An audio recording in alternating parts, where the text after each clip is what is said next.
So whaatalo whātua le whaapupunga o tala fō mole nei tae au. Na whaasilsila le whailau tusi au au malo le taupulenga Honourable Shirley Potchway whaatasi mapele nise ala pati le lua o le Monaco Foundation i le vai o sanei. Se whainga pa anga fōu e whaanatinati e le whaasaunga o le vasa po le sami o malo le taupulenga i Asia whaapea ma le Pasifika. O le whainga pa anga ua o mai whaatasi e sayani tisi ta ita i wha le malo ma le tamao ainga whaapea whaalapotopotonga whaatuma oti. E ngā lulue ma wha o Sofia e le ngata o tomai, ai whaapea i ma le naunau ta inga mō le puipuinga o le sami. Na sauno le whailau tusi, o le tasi o vai tolo le sami le laulangi e ta oto i lalo le vaenga o lo pule eina e atu nuu i totono le taupulenga. E le isa isi taimi pitosilo na tāua na ilo le taimi le nei, e toi whaafoi, puipui ma whaasawa i mea ola le sami, whaapea si o manga o ngā taifale. O le whaalau te le ato le anga luenga i Asia ma le Pasifika, o i tui o levona a fiele si isi o le swa sami, o le a whaalile i ato i maisi e tū langi, o le whainga pa anga le a whaatinoina, e ala atu i le Commonwealth Blue Charter Project Incubator i o atu i le ta i 5 afe pauni Britania ni tupe wha mea lofa po Krans e mawhaiana fsosonia i atunu o le taupulenga e whawai polkalami mo ia fuafuanga uma ina ia o ngatasi ma le fuafuanga lena fola i le fono sa whaia i Sāmoa.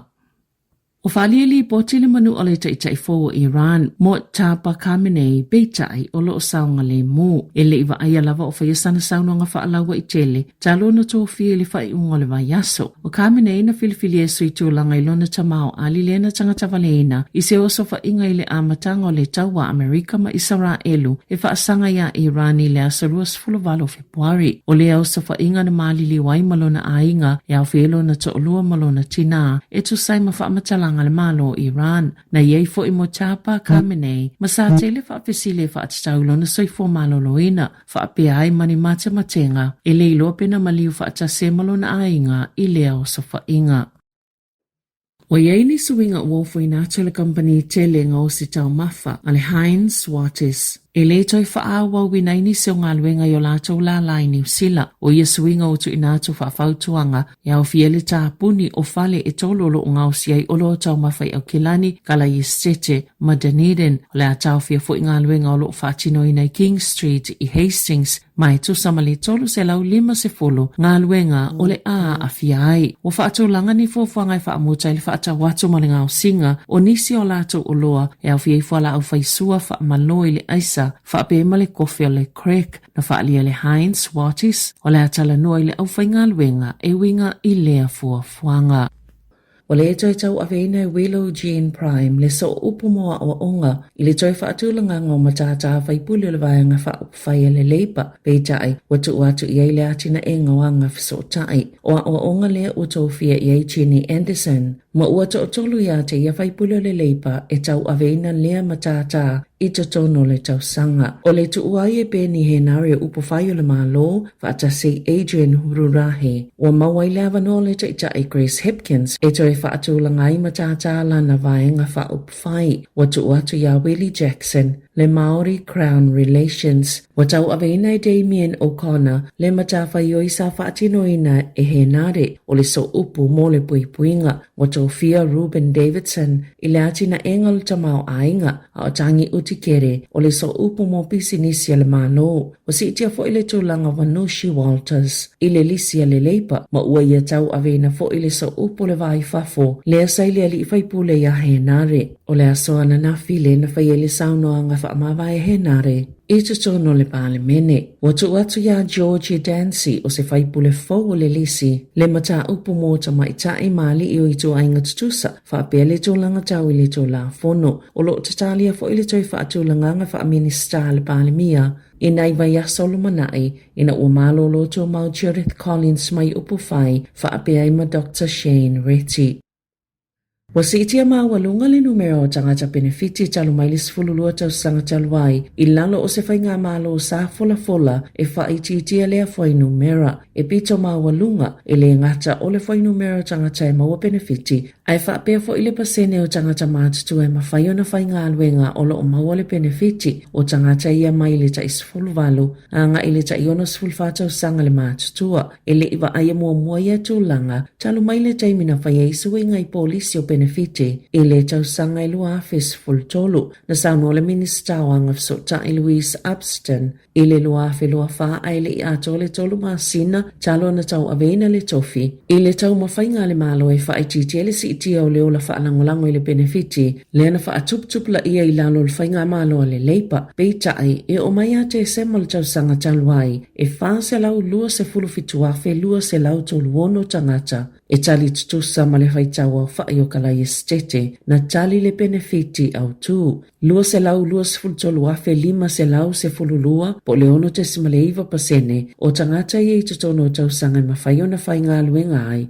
sa tali le benefiti sa ilinga luenga ma o se matati a lea whai numera na fola le whainga maloina ua tula i mai leo o atu le tau sanga ilua afe tolu se fulu wa lima se fulu afe whaititi ele numero o tangata e tali le benefiti su e ngā luenga e se fulu valu pasene wa si itia maa walunga ile numera ma ile se lau iwa se fulu afe i ate se malu afe lua tolu ile lua se lau lua se fulu tolu afe lima se lau i ate se mai le tau sanga taluai na si itia ile tolu lua pasene le numero tupulanga mai le sifulu valu ile lua sifulu fatau sanga le mātutua na tali le benefiti su e ngā luenga ma o se whai numero na pito sile na wha tupla ia i lea piliota. I whamaumonga le li poti whaai o le komisi loi le tali atua New Zealand le COVID-19 na tā wai sa pito sile na maolulunga whai numero nisi tangata Pasifika i le atu nuu o e na mali liu le COVID ma na pito sile na tuwai leo o atu ia yo tui pui i le amatanga o le whaanga solongo tui pui. O le li poti le na whaalauloina le taya o le solua ma sa pito sile na maolulunga whai numero tangata Pasifika na mali liu na ilo isi tangata nuu pea whaavasenga le mātutua o tangata taitasi e atangia mai fo ile pito o tele o tangata Pasifika na tau fia i whale mai o na ole vairusi sa ilo le komisi sue whai unga le malo na whaia i le vau Februari lua felua tasi ma o ke topa lua felua lua. O whaamania le University o Otago se tangata i tasi ua a fia le whaamai o le mening te kokol i lea onga sa whailo le Vice Chancellor Grant Robertson le ngā lulu e whaatase o le University ma le soifo maloloina lau tele e tau file pipisi atu isi o le whaamai. Ua mai o na whailo i tangata sa lata iai ma o fuatu fo iai tonga fitinga e au fia i matui pui. O le siamo le mening te kokol e nofo i le iso le tangata whaapea ma le whaa i ma e mawhaio na pipisi atu isi e ala i le tale ma fatua po le fiso o ta inga e ala i le fatu tale se itu lou e ui e mawhaio na pasi atu le siama mai le isi tangata i le tasi tangata peita ai e le ta atele le mama ai o se a inga sa whelata e piona whaalia Robertson na i Sāmoa e tāua le iloa o aunga po o whailonga wa aia ma vave o na whaafeso o tai se fō mai o aunga ne e whaafua se i lava o na wa aia e au fie le fiva ti ngā tutui le ulu ma lo le ua ita i le malama whaafau po le whaaswati e malulu lima mawai pe ti ngā foi ni niva po le whainga tā foi o na savali ma le mautonu po le whaadua fesasi o le mawhau whapema le mangeso o le pau e le mawhai o na tea. O tau fia nei e leo se ta avale lanuana o le Ford Falcon na so o na alu sawa e ui atu le whanua tanu i whenua tapo i porirua pe to samalis fulu 5 minute le umi o whaia le amionga i le afiafio le asonga fua. Na Samoa Inspector Renee Perkins o kapiti mana e laki o le lea i o se tasi na awhai nai. E le ngata o se ngaio i ngai lamati a iso i fua o tangata ai matua le whaalo lava. I se no whanga lo o anga ai ai ngai asio lato tangata o lo o lango mawai. Na Samoa le pulenu o porirua ani tapeka. E le tu uwhawina i tu ai ngā mionga whapea o nai matautia e alua i tu pele toi whaalele o vaenga na whaaleanga ina e ia ave taawale a mio le tau pulea e na whaaleanga ngā whaafatai o le pule nuu i tangata na whaafeso o ta ina leo i lea taimi. Ua whaalieli pocha lele tio New Zealand e fōlinga mai awha miliona tala na fōa e leli I whaipisi nisi o oloa tau te konolosi Brian Cartmel I waenga whaopwhai le National Act New Zealand First male opportunity na malanga mai Cartmel manofo I New Zealand I le tau sanga luafe se fulu male toi whaonga ina lona citizen I Amerika I le luafe se fulu lima I lungola na upenga ta whailangi na ia whailoa I le tutu so tupe na ia fōa I waenga whaopwhai o le whainga malo so whaatasi whaapea I le opportunity na whaalia le act I le le tio New Zealand e lua se la wafe tala le tupe au whai na ia tau lima ina mai a Cartmel I le tau sanga taluai na whaalia fo I le komisi mo whainga palota e se la wafe tala le tupe a le opportunity mai a Cartmel I le tau sanga taluai I le I whailoa pe whaamaonia le National po o le New Zealand First pe na maua mai ni ala vai ngā tupe pe o na whaalia le li I whaipisi nisi.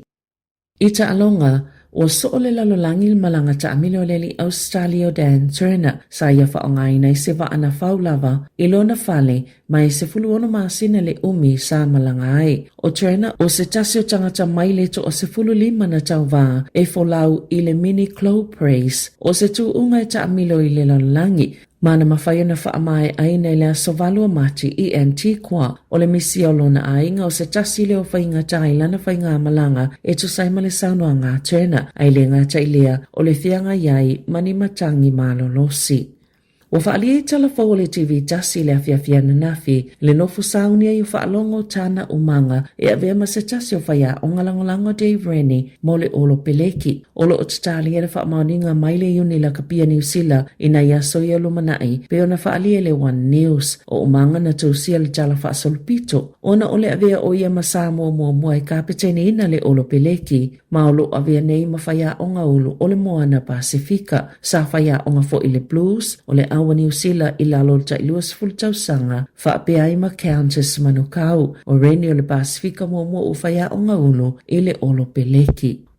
Tala fauia malisi ufonga le lau moa, mo le nei vaenga o le tae ao.